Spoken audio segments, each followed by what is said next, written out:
Hi everyone. We were having some technical difficulties that kind of lingered from last week. Sorry, I missed you guys, but I'm glad to be back. And today we will be discussing coaches and why coaches can be scary, particularly why they're scary to maybe potential clients that you may be interested in. And I think we're going to discuss probably, I feel like we're going to go along the lines of discussing some rumors that come up in the life coaching realm. And we're going to try and dispel some of those and maybe give our opinion as to why those may not necessarily be true. So, with that being said, I think setting the stage by asking the question is probably a good idea. What do you guys think scares someone most about that word, life coach? What do you think scares someone when they hear, you should probably go get a life coach? What do you think I kind think of. I think that Anthony should answer this question first. I hear, oh yes. The first thing that I used to think when people told me that, about life coaches is that they're immediately going to try to recruit you into their pyramid scheme. Ah, They're going to try to sell you a whole bunch of other stuff. Can someone explain to me the pyramid scheme? Explain this because I've never thought of it or known it to be a pyramid scheme. How is it a pyramid? Essentially, you make your money by recruiting other people into your grift. So, life coaches only make money off of other life coaches, and then those life coaches make money off of other life coaches. Oh, It's okay. just got it. this sort of repeating process where it's like you're not actually doing any sort of work or benefit for anybody. It's just sort of this Well, machine that sort of tries to self sustain itself. but if okay, so my question there, my big question there would be, if nobody's getting any benefit up from it, then why is anybody doing it? Like, why would what would just because for funsies? Like, Because why? it seems that was my impression and a lot of people's impressions that it's a quick, easy way to make money by not offering any value and So, not there's having. no But nobody actual wants life to. coach work being That's done. like as much fantasy land as anything. Like because that it's completely illogical when you break it down. Because at the end of the day, people are not going to hand you money for nothing. Like they're just not going to. I'm just going to give you a Yeah, five but hundred there's bucks, like and I the know it's going to imagined suck, but value. Like like, you can say that life coaching is going to do all these sorts of wonderful things for you, but in a lot of people's minds, at the end of the day, they think it's just like fake therapy. Essentially, that's what a lot of people are scared of. That well, it's that's Yeah. another fake, element there. expensive therapy that doesn't really do really anything Mhm. And, that and you could and have done yourself. and it's been depicted in the history. There is a show that had one of the first life coaches on it was not a life coach. Oh my god, far far from what an Giving actual life coach is. I saw there's another one, a little sitcom where the mother. I don't know enough because I haven't watched it. I've watched like a show or something, and they called her a life coach, and I'm just thinking, holy Toledo! No wonder everybody no has. wonder we have a bad rap. No wonder. I mean, the way that they're promoting it is as if we were just born and now getting out and coaching and telling people all kinds of things what to do. Well, I know some people are when they're not trained, but those of us that are trained know the difference. Well, trained how? Trained in what way, though? Hmm. Because there's a lot of training out there that is different from what we train, which is ICF, International Coaching Federation certified, courses that follow sort of a stricter moral and ethical Hmm. guideline, as well as our core competencies that sort of put very good guidelines on what is and what isn't coaching. And so the research that you submitted today, Brooke, a lot of those blog articles I was reading, Mhm. and one of the guys, Jason, who's talking, he used to be a former life coach, and then he's like, I'm going to go back to Yeah, graduate I school read that for one. real education. I looked him up. He wasn't ICF accredited in any sort of way. And everything that he said about coaches was essentially a straw man argument. Like they took the worst examples of coaches and was like, that's why you shouldn't be a life coach. Yeah, Which yeah, you could yeah. take the worst examples of any profession and say And that's say the why you same. Yeah, shouldn't yeah, do yeah. that. But yeah, that was my first impression of life coaching. That it was I know just it was. That's why I asked you to go first, because when I first talked to you about it, he was so like vehemently opposed. which even now, if you tell me that you're just a life coach, like that's what you are, the life coach, I'll make the same face as this guy, which is this. Like, I want to know what is your niche.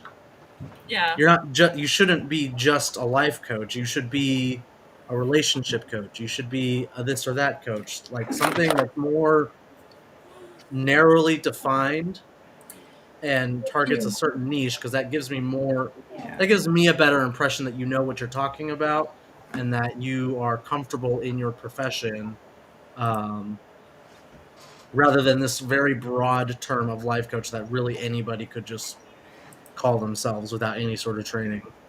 Yep. And this is of course prior to, and that's the other element there is that a lot of people think that well, I mean, really not a lot of people know what the qualifications of being a life coach is, and really it's funny. It's one of the things that I talk to our students about. They'll be coming through and they will speak between, well, do I have to get credentialed? Do I have to get certified? And my response is always, well, you are confused as you move through this space, right? There's a lot of initials. There's a lot of knowing the difference between credential and certification.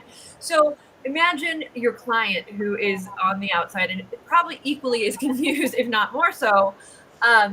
So they know enough to ask about certification. They know enough to ask about training. So that is really truly the first step there, is to get that first leg, so that then you have that. But I find that with the training and everything, a lot of times it's for the coaches and their confidence as much as it is for the client as well. So, well, I mean, you could make the argument that a coach's confidence is for the client at the end of the day. Sure, it's all for the client at the end of the day. Yes, Yeah. of course. I guess that's true, isn't it? Well, it's for both of them, really, right? Because it gives the opportunity for self-esteem for both sides of that fence. Experimenting. There was another leg of this. It was J.K. Rowling. Oh my goodness! About a year ago, she does not like life coaches. Oh And my I've got to gosh. look up her quote, but it was something. It was I've got harsh. to pull up her quote. Really? I have Listen, not I heard think of it don't was have 2 good years ago, opinions but of J.K. Rowling in the first place. Yeah, she was Not like the coaches. quite brutal. So if you're a life coach, who's on here implying that people are losers if they aren't learning a new skill, building a brand while in lockdown? Maybe stop. People have challenges you know nothing about. Sometimes getting through something is more than enough. So that was like sort of its spark, but she has since put out several other like life doesn't come with coaches unless you pay for one, and like but she's not a very big fan of coaches, but her impression, right, of that is that coaches are somebody who they're gonna force you to work and do goals and goal setting and be on you and basically push you when you don't want to be pushed. Ooh, And which that's isn't sort of the case. I think that's a fear that people have when it comes to coaches.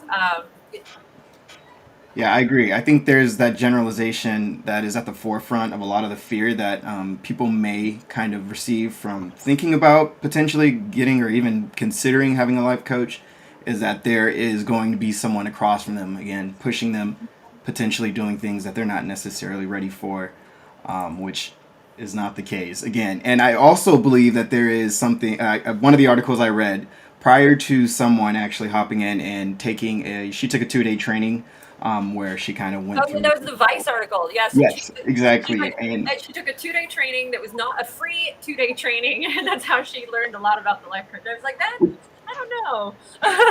Well, it's great. I mean, originally, prior to her taking that training, she thought that it was just someone telling you, as a life coach, pretty much how to live your life. And that, again, is, I think, the biggest one that we may be missing. I don't know if we kind of brought that up just yet, but that seems to be someone who doesn't have any idea about what life coaching is, or that realm, or that, that general space, is probably thinking, again, a life coach is going to tell me how to live my life or suggest how I should be living my life, which, again, absolutely not at all what a life coach is. Where do you think that comes from? Why do you think it is that people It's those 2 words, I think, really. If you have no general knowledge, again, or if you haven't been in that space of life coaching, hearing those 2 words together just suggests that someone, or especially with, I think, coach comes first. As a coach, we all grow up kind of sports, for example. A coach kind of tells you how to play the game. Well, that term of coach kind of suggests that there's someone that's going to be there, Yelling at you at the suggesting. sidelines Yes, with a whistle. Like, exactly. We really should have a different term for it because carrying a clipboard literally and throwing things. Like, the first everybody's first encounter with a coach is a PE coach, pretty much in the Western Yep. world. We should probably just come up with a new term for it. Coach is a bad what one. would you call coach? What would you call it? Uh, Question hmm, mark. I'm an examiner. I'm a life examiner. life reflector. A life auditor. A life. A life enhancer. Oh my I don't goodness. A life partner. We got to get a good one Um, in trademark.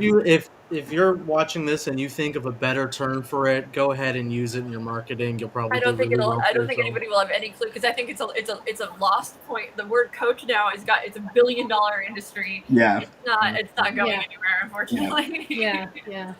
Um, So maybe PE coaches should stop calling themselves coaches.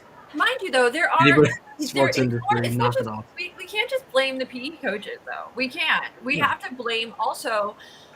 And it's not saying we have to blame anybody, but we have to address at some point the fact that there are a lot of people out there that are going to tell you how to live your life, that are going to say, I'm a coach and I'm here to give advice and I'm here to tell you what to do. And that exists. And honestly, coaches market that way. I don't know if they do that behind closed doors, but it's okay if they market that way to give tips, tools, and help. But I think that big defining line sometimes gets blurred because of that. Well, and I think that's probably where a lot of the bad rap has come out from. That coaching concept is people have hung shingles, pretended, and maybe not pretended, maybe they truly believe that they were truly trying to be helpful and really weren't helpful. They were coaching or whatever their client into a place where it wasn't them. It's not who they are. It's not even in their wheelhouse of what they wanted. And yet that coaching towards that direction was happening because I have the advice and I'm going to tell you what you should and should be doing. Uh-oh, kitty. I know I had one of my lanterns fall down. I don't know why the chain snapped. I'll figure it out later. So, we've got a haunted screen. telling people who they are and what they're doing is not what we do. We help them discover, right, who they are and what they want to do. Kind of a different framework of how we approach and work with our clients. I in that space too of the ones telling. Do you guys know of any horror stories, things that have happened that maybe when a coach was not coaching and maybe something went wrong? Any has ever had anybody, or maybe it's you yourself, ever given advice and then had it go horribly south? I've had a few of those moments. I've learned the hard way, but not in a coach. Yeah. I've definitely had my fair share of undesirable coaches in my life, and I don't mean life coaching. I mean throughout high school and middle school. Not the greatest coaches on earth. They again, I think the definition of coach is someone that assists you in whatever it is that endeavor may be.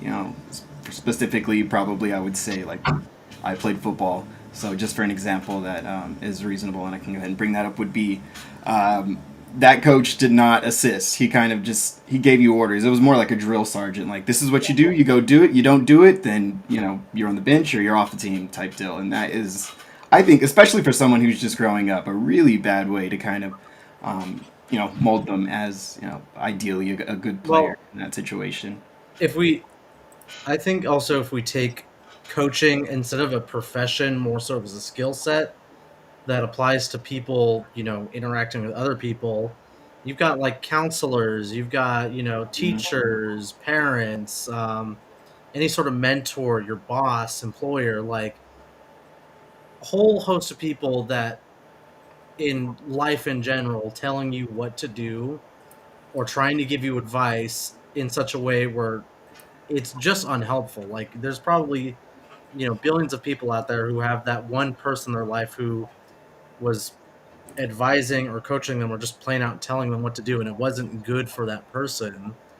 So coaching, as the ICF sees it, gives you a set of skills to help that person figure out what's best for them, rather than being told by someone else what's best. Um, so any horror story where it comes from a authority figure telling you what's best for you when it's really in their benefit, that's might as well be a coaching horror story at that point. Yeah. Um, So I'm looking at an article from Forbes, and it Mhm. says 9 great reasons to hire or not hire a life coach. And so the first ones it lists that, and I'll just read them through and then we can discuss why not to hire one. I want someone to fix what's wrong with my life. I need help with deep-seated psychological issues. I'd like a wise friend. Those are the 3 it gives. Why not to? Now, to hire a life coach, it gives something wonderful has happened, something terrible has happened, nothing is happening, and I want to make something happen. I mean, I think is kind of a great way to look at what the coaching space is. It's kind of a smart way of laying it out, right? We don't do the psychological issues. The wise friend is interesting. So, what's the take on the wise friend for you guys? That's Why the would wise I? friend who knows you well enough, is going to tell you what to do, and they think they understand who you are and what you've gone through versus finding out the direction you want to go. So they know you too well. And Well, you're probably visiting them. I'm sorry, go ahead, Brooke. oh no, you're fine. What's the damage there? Is my question. Yeah, I was going to say, you're probably visiting them just because you feel like that's someone who's going to give you the answers that you already know you want to hear. A bit of an echo chamber, if that's someone Yeah. who is a Co-signing. wise friend, as a friend, someone who isn't necessarily indifferent, they're probably going to give you what you want to hear, and you're probably going to go to them because you want to hear. I don't agree with that necessarily, Mm-hmm. because I have enough people in my world that they don't tell me what I want to hear a lot of the times. But they will tell me what their opinion is of what I should be wanting, Mm-hmm. if that makes sense. Yeah, it does. I just think as a friend, maybe not. So, aside from being a coach being indifferent, ideally is kind of what you're looking for in a coach. Yeah. You could potentially go to a friend on a day where they're just drained, and you're kind of looking for their opinion.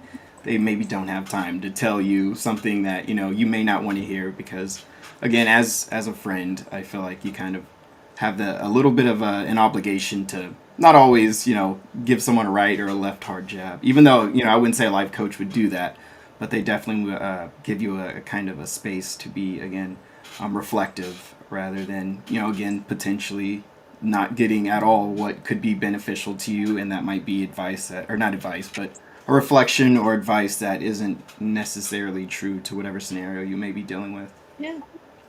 So, in another space here, here are common fears for people who, or just maybe misconceptions for people who don't, as to why they may not hire a coach.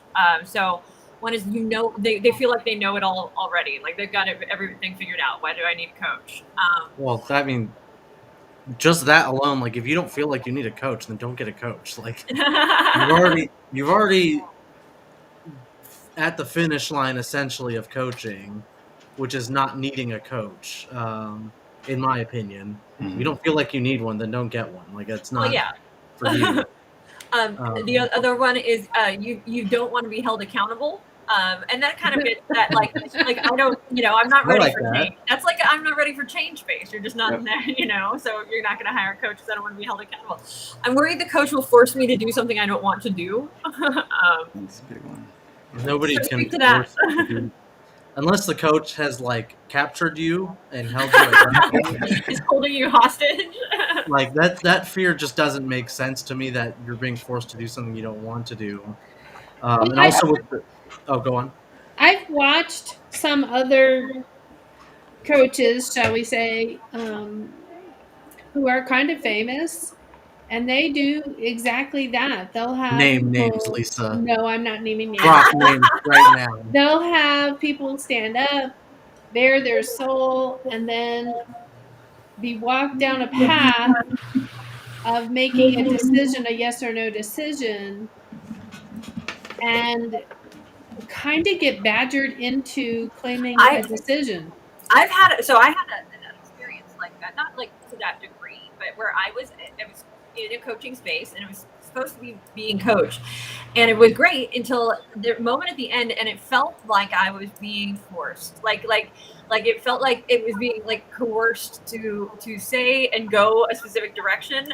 And mind you, I can have my own opinion in that space and everything, but there's always that people pleaser part of you that's like, well, if I'm just gonna tell him what he wants to hear and get this because I'm just okay. Yeah, just get this over with. And in that space right there, as a client, that's like the last thing you want to do to your clients. And I really, it for me, I was like, I was not ever coaching with that. Like, we're not doing that again. Because it made it feel like it was about them and not me. And and then I was Like it was them disingenuous. getting their So the win. trust was ruined, really, on every level. Like I didn't feel comfortable. It didn't feel safe, like a safe space anymore. And then followed by the not feeling like a safe space. It now, like, I'm like, well, now you have an agenda. I don't get to have one, right? And that's not fair. Name the coach. What?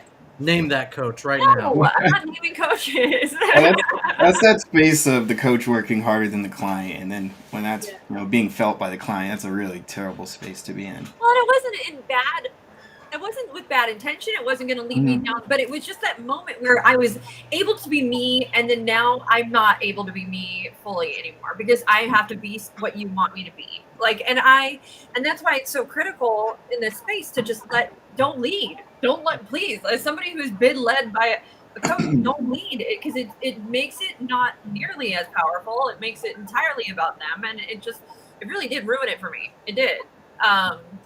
And so that's why it's so critical. I mean, I appreciate it more than ever.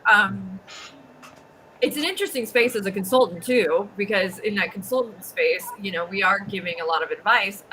However, I mean, I would like to not. No, you've got all the answers. Go. I mean, like, because I do. I had somebody one time who was an assistant in one of the classes I took, and she was telling me about what I should be considering. I'm now trying to think about how she worded it. It was in such a way that I was kind of a brat. And it wasn't intentionally being a brat. You a brat, Lisa. Not intentional being a brat, but yeah, had a bratty response, and I'm like, "Ooh, that was very nice of me." But at the same time, telling me what I should be thinking about, like, I'm not sure who you think you are. I'm telling you what I want to work on, and here you are telling me what I should. No, that's not fine. Yeah, I think that summarizes like the big fear when it comes to hearing life coaching or what a life coach is, and there's that misconception of exactly that space that you just mentioned. That's what's going to happen, and that is. I feel like most people, they don't want to be in a scenario where someone's telling them, especially if you're. I guess there are. I think there's that gray line where again, where tons of a bunch of different opinions can kind of come in as far as again what a life coach what life coaching actually is, because again there's coaches that you do pay that you want them to go ahead and tell you kind of what to do, like a trainer. I guess you can consider that a coach. And then there are coaches again that you as maybe you would kind of want them to assist you rather than actually lead, which it can just get all muddied together and make things really complicated and again scary in that situation. I would say, like, there are times when I would just don't want to think. Like, I just want, but that's about like very like small detail things. Like, it's like I don't want to think about what shirt I'm gonna wear today. Like, if I like, and I just like to have somebody there to say, okay, put on the blue shirt, because then I don't have to think, because I expend all my energy thinking in other spaces that I just want to shut it down. Why do you think I only wear all black clothing? So I don't have to think about anything in the morning. Just slap something on and it matches. I think a legitimate, maybe not legitimate, but a understandable concern that people have about life coaching, and that it's admitting defeat, or it's like life coaching is only for losers. Any self-help space, right? Like, yeah, I don't want to, like, I know there's a problem, but I don't want people like family, friends, bosses, employers to know that I'm seeing a life coach, because that's essentially just admitting I suck and I'm a loser. I'm And still so Oh shocked my by it, though. I'm gosh. so Yeah. shocked by like people who feel like, and it's very much prevalent in the male gender. Like this is a very kind of masculine. I'm not going to say always, but I think it falls just because of gender roles and everything on that side of the fence more than it does the female.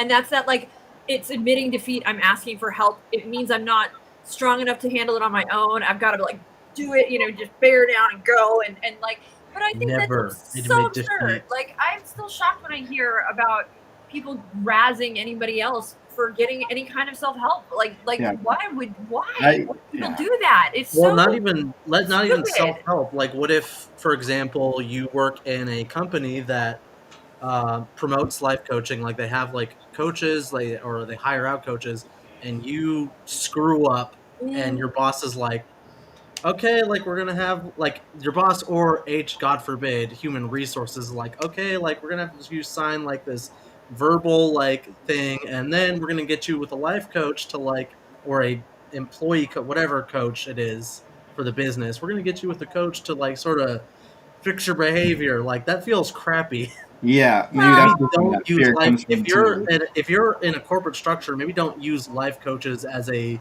stand-in did. for disciplinary action. There was an Use it as a article. way to like improve like all the good things that Well, are that's going not. on. See, that's the problem with that is it's not. They're not doing the coaching on their own. It's not them making that conscious choice. They're being forced, and Yeah. so you're forcing somebody into coaching. When you're doing that, it's going to be a more difficult space. Like there was a judge recently that ordered criminal life coaching. I read an article on, and I wonder how that's going to go. And maybe the criminal's in his face and he wants it as a thing, but if he's not, it's not. No, it's going to be a fruitless effort for everybody involved. Which is interesting. I'll I find the want to hear article more. and send it to you. I want to hear more about this I'll find the article. judge. Maybe our life coaches could get some business But beyond working that, with though, corrections. going back to your previous point, I still think it's how do you break that conception that is ingrained in our society and in most society, honestly, that it's a failure or a defeat Yeah. if you are taking time out to ask for help or work on yourself or get a coach or get a therapist. Like, how does one? I mean, what is the first step to getting rid of that? I You think. shouldn't. Sorry, go ahead, Anthony. I was gonna say you shouldn't even maybe conceptualize coaching in that space. Like, it's not something that fixes a deficiency. It's something where you want People to aren't deficient. accelerate growth. Like you can't. I think that's where it starts, though. So That's like where the problem starts. Is people aren't broken. Like well, think of it this way. You don't. Most people typically don't see getting in debt for like an education or a house or a business. They don't see that as a failure. That's just a necessary part of growing or and hiring an assistant or setting yourself or up for the future. So if you have thought of your coach as a staff member, right, as a critical element in your business's growth, in your life growth, if it's like a personal trainer, I think there's not a lot of people who hire a personal trainer. This is like your success personal trainer. Like if you want to like go the distance and become the best, like reach your like peak physical like ability, you have to get to work with somebody. Like, there's not an Olympic athlete out there who's not working with somebody to go that extra mile. And maybe that's why we call it coaching. Oh. But people don't see it that way. They see it as a stand-in for a therapist or a counselor or something to fix a sort of deficiency. Not what we do. That's such like it isn't. But there's been too many people that have done that and moved in that space and thought that they were entitled to be in that space because they've lived it, breathed it, sleeped it themselves. So therefore, because they're qualified based on who they were or are and have come through it, that's where that misconception comes from. A good portion of it, not all of it, obviously, that we are not out there to give therapy in any way. We are there to provide that trainer kind of space that you were mentioning, both Brooke and Anthony, that support system that allows that person to really discover, uncover, go through whatever direction they want to go through that doesn't have to do with therapy. I It would has say to, just really I want to say I would say a really good way to kind of shift that mindset of it rather than being a space of you fixing yourself. View it as what's really kind of opened the door for me to kind of understand exactly when I was first figuring all about life coaching and what it actually meant. Rather than seeing it as a space again where you're not fixing, that's not what we're looking at here. It's a space of maintenance. It's just like going out and getting some. Just to compare it physically, going and maybe getting in a quick jog. It is something that putting is gas in the car, exactly looking at your map. absolutely Eating things food. to again to keep you We you all know use Siri or Alexa, Mm, or we've got our navigator that we. I'm But a it's man. I don't need that kind of stuff. um, Yeah, go ahead, We've MKs. got a question from Real- Facebook user. I can't tell yeah, on before we really quick, oh yeah. like here, I'll pop it up here. But the other thing too, I think part of the reason that we get lumped into that self-help fixing space, even though that's not really, we should be living in a much more professional kind of space than that person. Even though there is that personal growth element, but I think a lot of that comes from like coaches who haven't been trained, that their marketing is targeting depression. Their marketing is targeting these very real things that people are feeling, but they're actually in truth not what they do. That's not what a coach should be hiring. Somebody should be hiring a coach for. Being stuck, yes, but being depressed and being all, that's not what coaches treat. So I think a big part of that misconception is coming from that piece of coaches who don't know what coaching is and are again still putting it out there. So how can we get the word out there of what coaching truly is, and how can ICF become that's not us, that we have no help. We can't do anything with the ICF portion, but that's entirely up to the government. I mean, I'm on board with being an ICF fascist and just like saying if it's not ICF, it's not coaching. Like you cannot Oh call no, yourself it's a a coach. purist, a coaching purist is Yeah. what you are. I prefer the term dictator, but you know.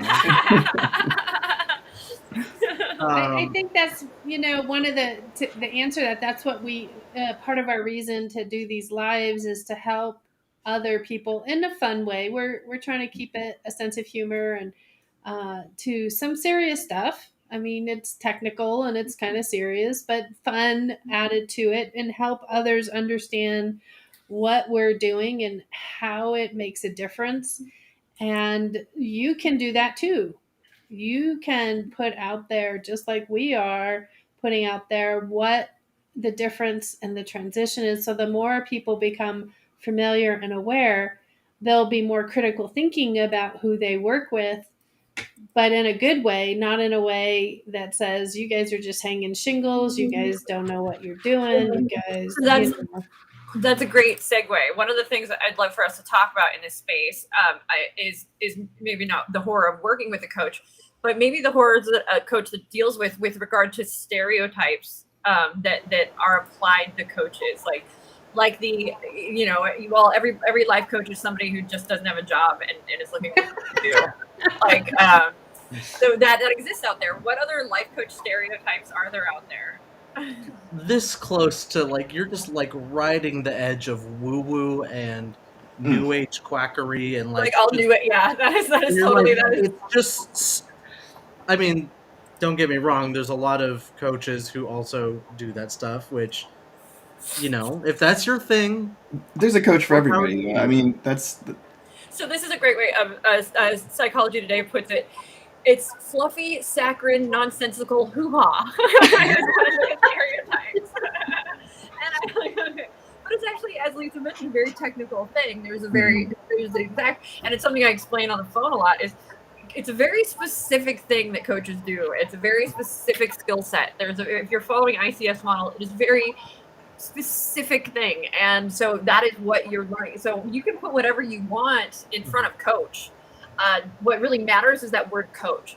I don't care if it's his life. I don't care if it's his spiritual. I don't care if it's his health. I don't care. It's that word coach is a very specific thing, and that's what you're learning when you take a course or get certified. Is what that how to be the coach, not how to be the health coach or the that's a different class essentially. The fear though that I think on the customer side is that it's like there's a lot of pseudo-scientific, pseudo-psychological sort of stuff.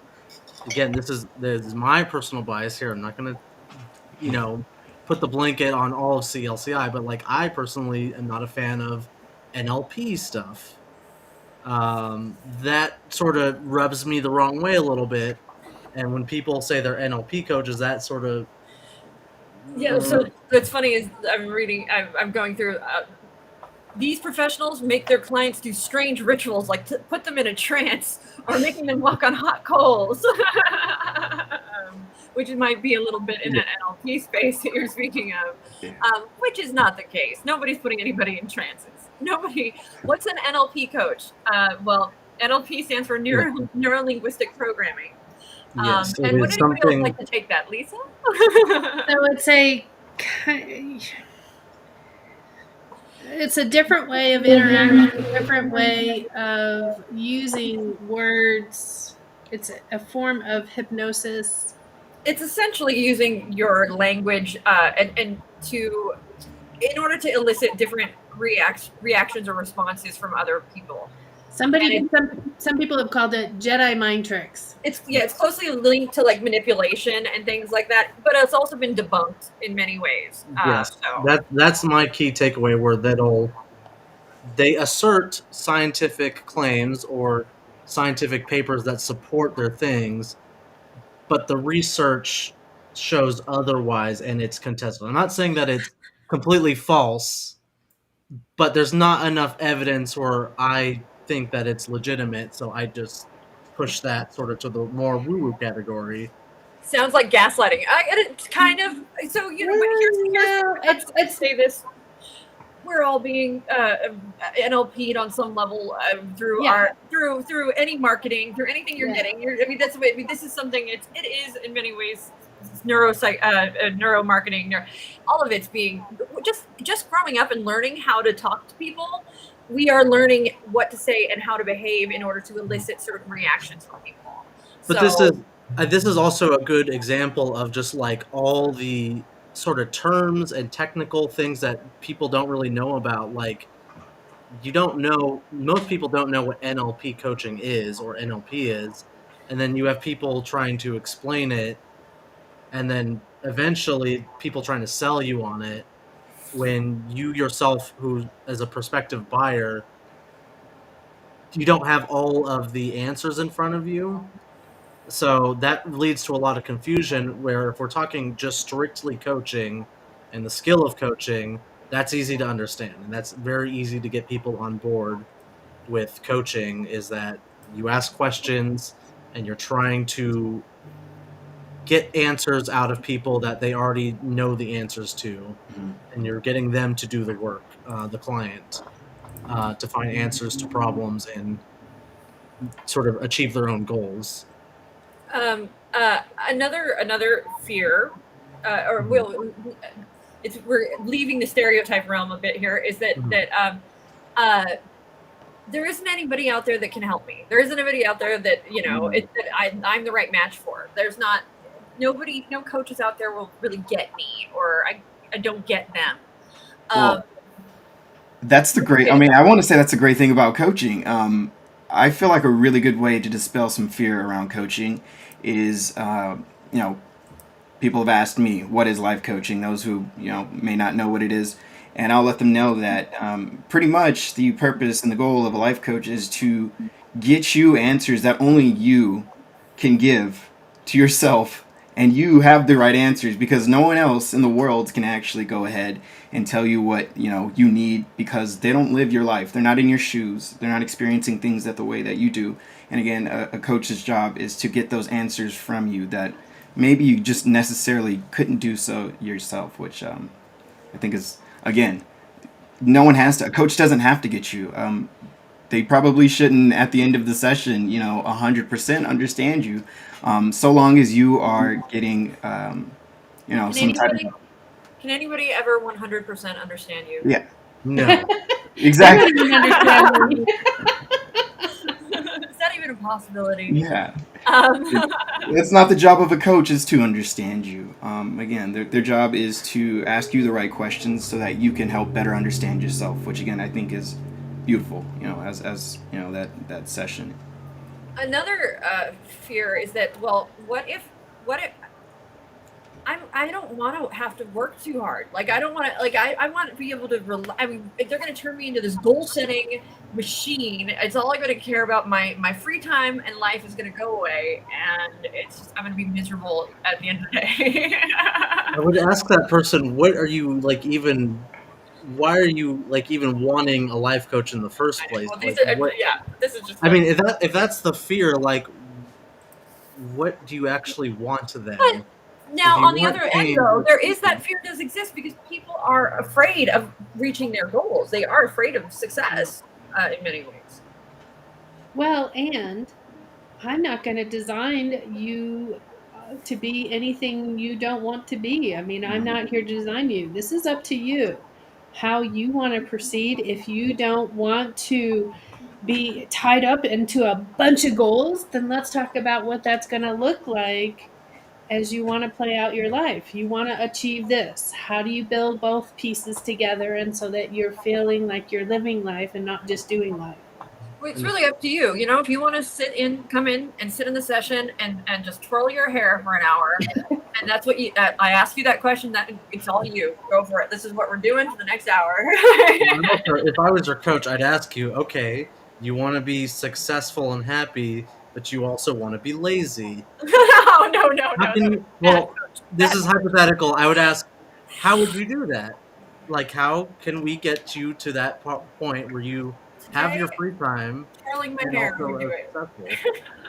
Just work that into coaching, not in those terms, but work Yeah, no. whatever weird goal that is to coaching and try to get them to figure out how they can do that. And if they can't do that, then maybe they'll reevaluate their goals and find something that's more realistic. So here's a horror story, kind of, for something that I think all coaches. This is for the coaches. This is for you, the coaches. That going out there, and and sometimes I don't even know that it's a horror story that they are know that they're going to be dealing with. Like, it's a big hurdle for coaches, outside of what we've been talking about, and that is that coaches don't offer a tangible item, like they, it's sort of this, be more fulfilled, or this, live your life purpose. But these are concepts that a lot of people don't get. Really, you can't apply it to your day. Like, when I wake up and get out of bed and I'm brushing my teeth, I can't I don't I can't wrap my head around fulfillment in that moment. Mhm. uh, so it makes it more difficult for a coach, because of, like, even as with what we do, what our clients need is a certification. It's a physical thing. We hand them, they train, they get a certification, they walk away with this tangible thing. A coach has a much more difficult time, unless, I mean, there are spaces that it is easy, that ROI is easy to prove, but it's harder for a lot of them. And that's, I think, a big hurdle for coaches that they often have trouble conquering. I What don't do you say to that? I don't know if it's more difficult. It's just I think it's often overlooked because we talk about fulfillment and happiness and that's like sort of the goal. But I don't think enough coaches actually ask their clients like what is fulfillment and what is happiness? What does that What look does like that for look like? you? Let's get down to the nuts and bolts of this very broad concept because it's going to be the return on investment is going to be different for every single But person that's in the session. I'm saying even before the session. I'm saying, like, before that yeah. marketing piece, that big marketing piece is really big hurdle, Well, for people to jump, because people. How many people are out there paying for fulfillment? I mean, really, like, no, we're paying for our groceries, we're paying for our phones. how do we take this thing that coaching is very beneficial? It is a service that can be make life exponentially better, easier in so many ways. How do you communicate that value in a way that people can understand more tangibly? Well, isn't that why in like the lunch and learns we sort of Yeah. drill down as to what are the actual benefits that coaching with you gets? That's what we talk to the students because a lot of the times it's sort of up in the air. I'm a coach who will give you fulfillment and this and all that good stuff. But what does fulfillment look like? What is the actual benefit versus all the other extra Well, and the features? brilliant thing, Lisa was telling me about a woman that she used to, people used to go to her like big group, I guess, talks or whatever, and she'd give them like a little pin, like a little flag pin, and people Heart pin. heart pin. That's what it was. Who was it? Barbara DeAngelis. Oh, it's brilliant though. Like Yeah. in my head, I had firecrackers going off and lights turning on because she took this one little tangible item that people would go and they wanted to collect them. They wanted to have the heart pin. They wanted You put with a that heart on little every pin, one. Yep. when it became a physical object, a physical representation of what they had done, what they had gotten, and that became that tangible memory in that pin. And it's brilliant marketing, and it's a brilliant way to sort of get past that hurdle. I think I held on to mine for 20 years. See, and it's just a pin, right? At the end of the It's day, no But- nothing. It's nothing. No nothing. It's just a memory attached to work I did. and then we would collect those little hearts and put them on our pins, and you could see everybody who'd been through multiple. I mean, it's but it's brilliant, Yeah, right? I It's agree. leveling up. You know, It grounds that whole experience for you. It's super cool. And so I mean, honestly, in the simple way, it's a horror story for coaches, but what a creative way to get past that. Even whether she did it deliberately or not, it's brilliant. I had started when I started teaching. I had put something like that together and made a little thing to give away to people, and they loved it then too. Yeah, no, everybody like I'm having it's gonna be like video games. You have levels. You're gonna get various armor, and so that you can wear it around. I mean, that's kind of like why we do, digital badges as well. Like, just having something there is such a reward. When we switched to virtual, that was one of the first things that I said. That, like, Lisa, we have to do an e-certificate. We have to give it to them on day 3 because they have to feel like they got something, like they accomplished, they had their certificate, and they got it on day 3, and that's really why we created the e-certificate. And I was like, okay, we're gonna have to email these out because I knew that was going to be very important for them to have in their hands when they graduated, for them to feel like they had accomplished and it had needed the goal, essentially. So that might be something that coaches take with them. Like when you hit milestones with your client, give them something, representation, whether it's or maybe you have their client create something that represents that milestone that they have accomplished as that reminder of the tangible ROI. I mean, Alcoholics Anonymous even has their little tokens as well. It's all of that is psychological. It's amazing. Yeah. So in my office, I used to have a bowl of little crystals, little oddly shaped crystals and rocks and different things. And if somebody asked me about them, I would tell them they could choose one that represented their experience. All kinds of little tidbits through the years. Yeah. Any other reasons, as we're wrapping it up, that people should be are any other horror stories of coaching? Horror. Well, there are tons out there. I'm not. Yeah. There have been, when we say coaches, and the horror stories typically don't come from trained What about coaches. this? What? I've got one. Let's say I'm, early 20s, maybe just got out of high school, maybe just got out of community college. No way. Nobody believes in that. And I want a career, and my family wanted me to go into a real profession. They wanted me to be a doctor or a lawyer or, work in a corporate job. You're not acting for yourself. Well, hold on. Let me continue. And am I even going to make money as a coach? That's a fear. That's a big fear. That's like, how am I going to make how am I gonna? Is it gonna be worthwhile? And it's a business. Like I'm gonna tell you, you'll get it out of it what you put into it, and you believe. You can charge anything if you believe in it. Yeah. Well, you can charge anything, but statistically speaking, and this is No, kind of under the radar, but like the median income for coaches, I think was like in the range of 50,000 to 65,000, and then it kind of goes up from there. But you get fewer and fewer coaches going up to the triple or the six-figure range. But it is an actual living that people make all the time, I will which say I though, don't think it's highlighted enough.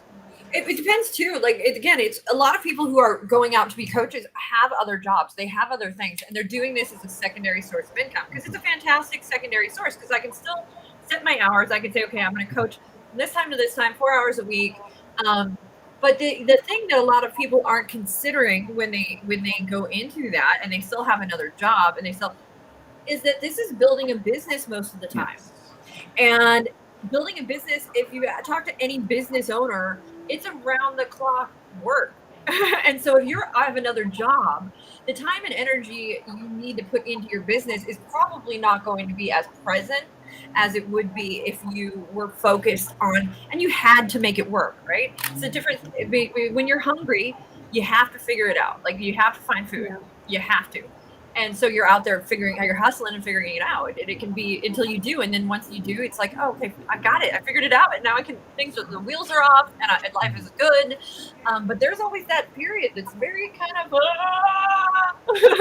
Yeah. But if you don't have that drive, like that like fear kind of pushing you, it would be harder for me to begin and have a successful practice, I would think. But Lisa? I mean, business takes, whenever you do any of the research, it's 3 years, right? If we're lucky, it's 3 to 5. And Yeah. honestly, you're looking at the percentages. Startups alone, I believe like 82% of startups fail. They all, So this isn't to put a fear in you guys about we're gonna make it. This is to make it a reality that you've got to work it. You've got to put energy behind it. It just doesn't magically happen or get granted. Poof, it happens. You have to build a practice, which some of your ability to find your language and your niche and all of the things that we've been talking about can feel a little scary. And yet part of building any business is going to contain these same elements. What is your passion? That's what you're going to work on instead of a job. So working and building your passion, that's the golden ticket. And I think a lot of people go into this thinking it's a quick fix, an easy fix. It's a easy alternative. But the truth is, it's as with anything. You're going to get out of it what you put into it. You will. The quick fix, if you will, the quickness of it is once you realize the tools and the techniques work, the quick application of it in your daily life and your daily walk and your daily connections, that is instantaneous. Anthony, are you thinking? Anthony looks like he's very deep thought. I would say I bet you guys, I'm assuming here, but you guys, I'm sure, have received calls where, you'll have someone, prospective student, who calls in and asks, how are we guaranteeing success after, they actually go ahead and get their certificate? And do you guys typically have a response that you would give? Oh, yeah, absolutely. I mean, and we also get the other one we get too is do you have numbers on how many of your coaches are successful? And my response is always, well, first and foremost, I don't know how you define successful. Yeah. So I don't know how to tell you how to define what is and what is not successful. And I think that it would be a question on many levels that is a personal thing, and how do they define success? And that it's a very gray space to live in. My response would be, you can look at our reviews, and everybody seems happy. And also, we don't guarantee success. We guarantee if you take levels 1 and 2, we guarantee 65.8 training hours that are ICF accredited and a certificate. Success is up to you. Time. Yeah, there's no way to guarantee anybody's success. I'm sorry. It just doesn't exist. That's I can't imagine walking into a college or university and going to the person be like, how can you guarantee me guarantee success? success? Like Right. that just is And not. yet, If I others pass this test, will I be guaranteed success? other schools are touting that. I don't even understand how they can tout that.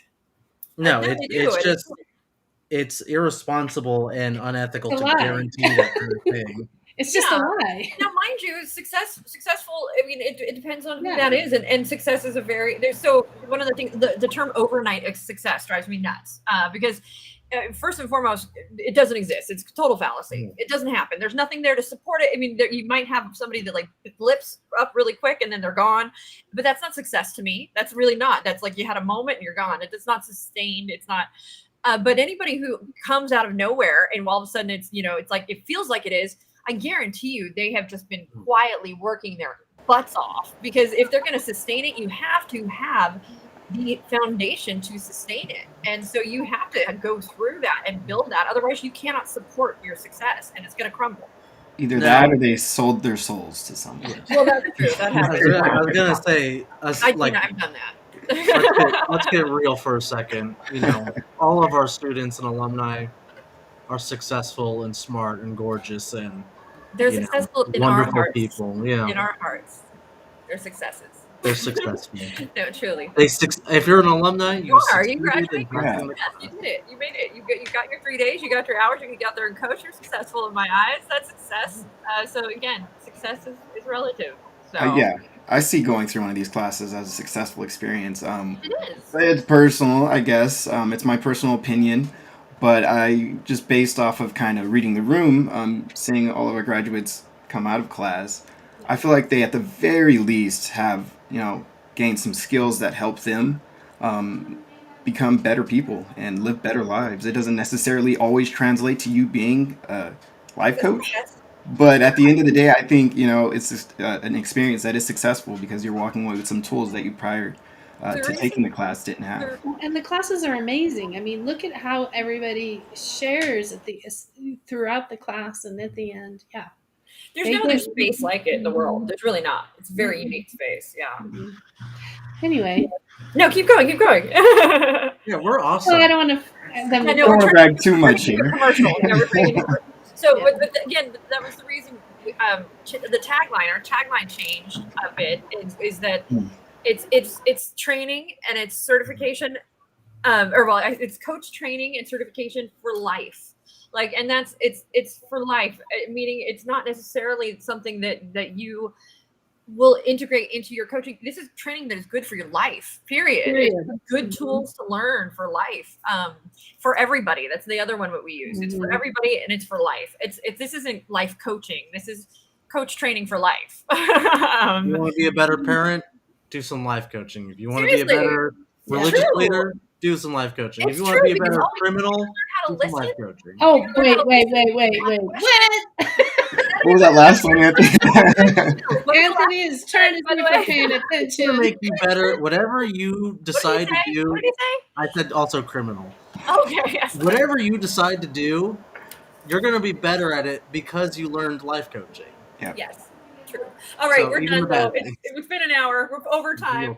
We can talk all 100%. day about coaching. Apparently, we love ourselves. Yes, we're not at all narcissistic. We know we're the no, but it's true. Honestly, we believe in our product. We love what we have, and it's beneficial. I don't care who you are, and I don't care if you get the training from us. Go out and take an ICF accredited class and learn a skill set that is different and a new way to communicate. It's awesome. Yeah. So, all right, I think that's it, right? Hashtag real talk. Hashtag be afraid to say that you're a life coach because you know better than the rest of the people who don't, and you know how to show that in your life. All right. To those of you watching, this is CLCI Live. We do this every Tuesday at 4:00. If you wanted us to talk about anything, if there's anything you have questions about, anything of that nature, leave it in the comments and we will read them and get back to you. We may even do an episode about it or just say hi and we'll say hi back. We probably will do an episode about it. Go ahead and drop it. If you're an alumni and you want to join us too, just ask. Or just say hi. And then Lisa, do you want to tell everybody about Certified Life Coach Institute? CertifiedLifeCoach.com certifies you in 3 days. Level 2 certifies you in 3 days. It's an amazing training. You're going to have some fun. Come visit us. Come join us. Come revisit us if you've already joined us. Lovely to see you all again. Thank you for being here. Yes, thank you guys. All right. Bye.